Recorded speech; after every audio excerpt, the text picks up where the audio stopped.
ತುಮಕೂರಿನ ಗುಬ್ಬಿ ವೀರಣ್ಣ ಕಲಾಕ್ಷೇತ್ರದಲ್ಲಿ ವಿಶ್ವಕರ್ಮ ಜಯಂತಿ ಆಚರಣೆ.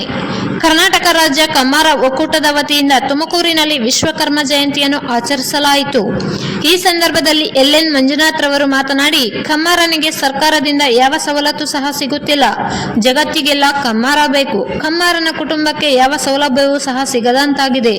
ಕಮ್ಮಾರನು ಕೊಲುಮೆಯಲ್ಲಿ ಬೆಂಕಿಯಿಂದ ಕಾಲು ಕೈಗಳನ್ನು ಸುಟ್ಟುಕೊಂಡು ರೈತರಿಗೆ ವ್ಯವಸಾಯದ ಸಾಮಗ್ರಿಗಳನ್ನು ಮಾಡಿಕೊಡುತ್ತಾನೆ. ಕಮ್ಮಾರನಿಗೆ ಯಾವ ಸವಲತ್ತು ಸಹ ಸಿಗುತ್ತಿಲ್ಲ. ಗ್ರಾಮ ಪಂಚಾಯಿತಿ ಮಟ್ಟದಿಂದಲೂ ಸಹ ಗುರುತಿಸುತ್ತಿಲ್ಲ. ಅವರ ಜೀವನ ಬಹಳ ಕಷ್ಟಕರವಾಗಿದೆ. ಕಮ್ಮಾರನು ಕೆಲಸ ಮಾಡಲಿಲ್ಲ ಅಂದರೆ ರೈತನಿಗೆ ಉಳುಮೆ ಮಾಡಲು ಕುಳ, ಕುಂಟೆ ಈ ತರಹ ಕೃಷಿ ಸಾಮಗ್ರಿಗಳು ಯಾವ ಹೊಸ ತರಹದ ಟೆಕ್ನಾಲಜಿಗಳು ಬಂದರೂ ಸಹ ಮಾಡಲಾಗುತ್ತಿಲ್ಲ ಎಂದು ತಿಳಿಸಿದರು. ಮತ್ತು ವಿದ್ಯಾರ್ಥಿಗಳಿಗೆ ಪ್ರತಿಭಾ ಪುರಸ್ಕಾರವನ್ನು ನೀಡಿ ಅದೇ ರೀತಿ ಸಮುದಾಯದ ಸಾಧಕರಿಗೆ ಸನ್ಮಾನವನ್ನು ಸಹ ಮಾಡಿದರು.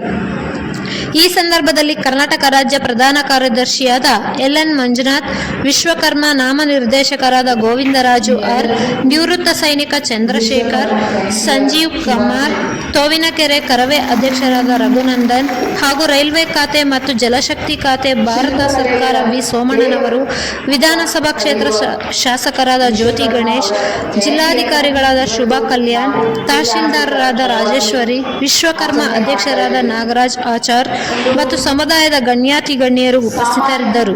ವರದಿ ಹನುಮಂತರಾಯಪಡಿ, ತೋವಿನಕೆರೆ. ಇಡೀ ಒಬ್ಬರು ಜೀವನದಲ್ಲಿ ಮತ್ತು ಪ್ರತಿನಿತ್ಯ ಕೂಡ ನೋಡ್ತೀವಿ. ಅದೇ ರೀತಿಯಲ್ಲಿ ನಾವು ಕೂಡ ತಮಿಳುನಾಡಲ್ಲಿ ಪಲ್ಲವರ ಕಾಲದಲ್ಲಿ ಕೂಡ ಸುಮಾರು ಕಲೆಗಳು ಅದಕ್ಕೆ ಒಂದು ಮಹತ್ವ ಕೊಟ್ಟಿದ್ದಾರೆ. ಇಲ್ಲಿ ಕೂಡ ನಾವು ಹಂಪಿಯಲ್ಲಿ ವಿಜಯನಗರ ಡೈನಾಸ್ಟಿಯಲ್ಲಿ ಕೂಡ ನಾವು ಸುಮಾರು ಕಲೆಗಳು ನಾವು ನೋಡಿದ್ದೀವಿ. ಬಹಳ ಚೆನ್ನಾಗಿದೆ.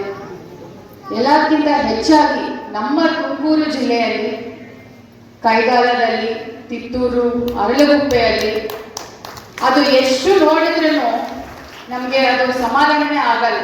ಅಷ್ಟು ಸುಂದರವಾಗಿ ಇರುತ್ತದೆ. ನಾನೇ ಸುಮಾರು ಸರಿ ನಾನು ಹೋಗಿದ್ದೀನಿ. ಹೇಗೆ ಒಂದು ಕಲ್ಲನ್ನು ತಗೊಂಡು ಅದಕ್ಕೆ ಒಂದು ಜೀವವನ್ನು ಕೊಡ್ತಾರೆ, ಮತ್ತೆ ಅದಕ್ಕೆ ಎಷ್ಟೋ ಒಂದು ಯುಗಗಳು ಆ ಒಂದು ಶಿಲ್ಪಕಲೆ ನೋಡುತ್ತೆ. ನಮ್ಮ ಜಿಲ್ಲಾಡಳಿತ ವತಿಯಿಂದ PM ವಿಶ್ವಕರ್ಮ ಯೋಜನೆ ಅಡಿಯಲ್ಲಿ ಇಡೀ ರಾಜ್ಯದಲ್ಲಿ ಎಲ್ಲಾ ಜಿಲ್ಲೆಗಳಿಗೆ ಹೋಲಿಸಿದಾಗ ನಮ್ಮ ಜಿಲ್ಲೆಯಲ್ಲಿ ಹೆಚ್ಚಿನ ಸಂಖ್ಯೆಯಲ್ಲಿ ನಾವು ರಿಜಿಸ್ಟ್ರೇಷನ್ ಮಾಡಿದ್ವಿ. ಇದನ್ನು ಭಾರತ ಸರ್ಕಾರ ಈ ಕೆಲಸವನ್ನು ಮೆಚ್ಚುಗೆ ಹೇಳಿದ್ದಾರೆ. ನಮ್ಮ ಜಿಲ್ಲೆ ಒಳಗಡೆ 1,74,831 ಜನವನ್ನು ನಾವು ನೋಂದಣಿ ಮಾಡಿದ್ದೇವೆ. ಇದು ಸುಮಾರು 18 ಕಲೆಗಳಲ್ಲಿ ಇವರೆಲ್ಲ ಇದ್ದಾರೆ. ಇದರಲ್ಲಿ 8,025 ಜನರಿಗೆ ಈಗಾಗಲೇ ತರಬೇತಿ ಕೊಟ್ಟಿದ್ದೀವಿ. 18,812 ಜನರಿಗೆ ಈಗಾಗಲೇ ಟೂಲ್ ಕಿಟ್ಸ್ ಅನ್ನು ವಿತರಣೆ ಮಾಡಿದ್ದೀವಿ. 5,84,00,000 ಅವರಿಗೆ ಸಾಲ ಕೂಡ ಈ ವಿಶ್ವಕರ್ಮ ಯೋಜನೆ ಅಡಿಯಲ್ಲಿ ನಾವು ಕೊಟ್ಟಿದ್ದೀವಿ. ಇದು ಇಡೀ ರಾಜ್ಯದಲ್ಲಿ ನಮ್ಮ ಜಿಲ್ಲೆ ಪ್ರಥಮ ಸ್ಥಾನದಲ್ಲಿ ಇದೆ ಅನ್ನುವ ಒಂದು ಮಾತನ್ನು ಈ ಒಂದು ಸಂದರ್ಭದಲ್ಲಿ ಹೇಳಕ್ಕೆ ನಾನು ಇಷ್ಟಪಡ್ತೀನಿ. ಮೊನ್ನೆ ಕೂಡ ಸೆಕ್ರೆಟರಿ ಗವರ್ಮೆಂಟ್ ಆಫ್ ಇಂಡಿಯಾ ಕೂಡ ನಮಗೆ ಅಪ್ರಿಸಿಯೇಷನ್ ಹೇಳಿದ್ದಾರೆ ಇದ್ರ ಬಗ್ಗೆ. ಇದು ಈ ಕಲೆ ತುಂಬಾ ಒಂದು ಪ್ರಾಕ್ಟೀಸ್ ಮತ್ತೆ ಅಷ್ಟೊಂದು ಕಾನ್ಸಂಟ್ರೇಷನ್ ಇಂದ ಅವರು ಮಾಡ್ತಾರೆ. ಇದು ಒಂದು ಆರ್ಡಿನರಿ ಒಂದು ಕೆಲಸ ಅಲ್ಲ. ಈಗ ಇಂಜಿನಿಯರಿಂಗ್, ಡಾಕ್ಟರ್ಸ್ ಎಲ್ಲ ಈಗ 4 years 5 years ಕೋರ್ಸ್ ಮಾಡಾದ್ಮೇಲೆ ಅವ್ರಿಗೆ ಆ ಒಂದು ಇದು ಬರುತ್ತೆ. ಬಟ್